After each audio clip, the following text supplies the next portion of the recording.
অধিবেশনের আগে এখনো সময় আছে।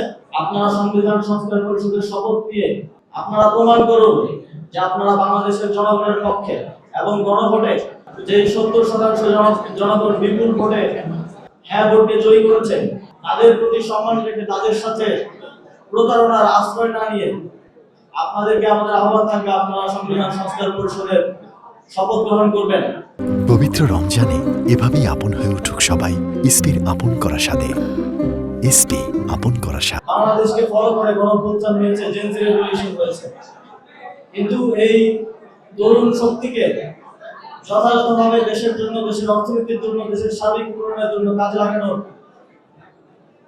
জন্য কেউই সেভাবে কাজ করছে না।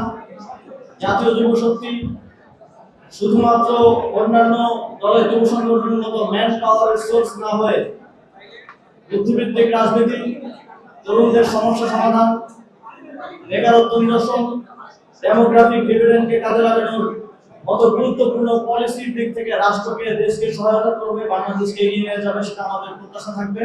এবং বাংলাদেশের বর্তমান সময়ের সবচেয়ে বড় সমস্যা বেকারত্ব নিরসনে তারা কাজ করবে। এখন পর্যন্ত জাতীয় যুব শক্তি তাদের যোগ্যতা এবং সক্ষমতার প্রমাণ দিয়ে এসেছে। সামনের দিনে পুরো বাংলাদেশকে তারা এই প্রমাণ দেবে বলে আমরা বিশ্বাস করি। আমাদের জাতীয় যুব শক্তির সুযোগ্য নেতৃত্ব জুলাই গণঅভ্যুত্থান এবং তৎপূর্ববর্তী বাংলাদেশে গণতান্ত্রিক আন্দোলনে, ফ্যাসিবাদ বিরোধী আন্দোলন এবং আধিপত্যবাদ বিরোধী আন্দোলনে তারা গুরুত্বপূর্ণ অবদান রেখে এসেছে। তাদের সেই অভিজ্ঞতা, লিগেসি এবং রাজপথের সংগ্রামের যেই অভিজ্ঞতা হয়েছে, সেটা আগামী বাংলাদেশে আমাদের জন্য কাজে আসবে বলে আমরা প্রত্যাশা রাখি।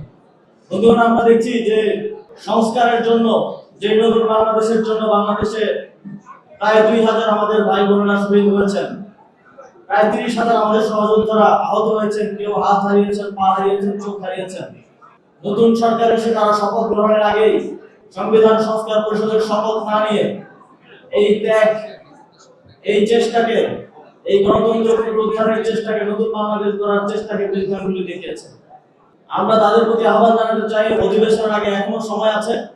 আপনারা সংবিধান সংস্কার পরিষদের শপথ দিয়ে আপনারা প্রমাণ করুন যে আপনারা বাংলাদেশের জনগণের পক্ষে এবং গণভোটে যে 70% জনগণ বিপুল ভোটে হ্যাঁ ভোটে জয়ী করেছে, তাদের প্রতি সম্মান রেখে তাদের সাথে প্রতারণার আশ্রয় না নিয়ে আপনাদেরকে আমাদের আহ্বান থাকবে, আপনারা সংবিধান সংস্কার পরিষদের শপথ গ্রহণ করবেন। আপনারা জানেন আগামী 12ই মার্চ সংসদ অধিবেশন অনুষ্ঠিত হতে যাচ্ছে। সেখানে জাতীয় নাগরিক পার্টির সংসদ সদস্যরাও থাকবেন। সেখানে বাংলাদেশের বিগত ত্রয়োদশ জাতীয় সংসদ নির্বাচনে নির্বাচিত 300 জন সংসদ সদস্য অংশগ্রহণ করবেন।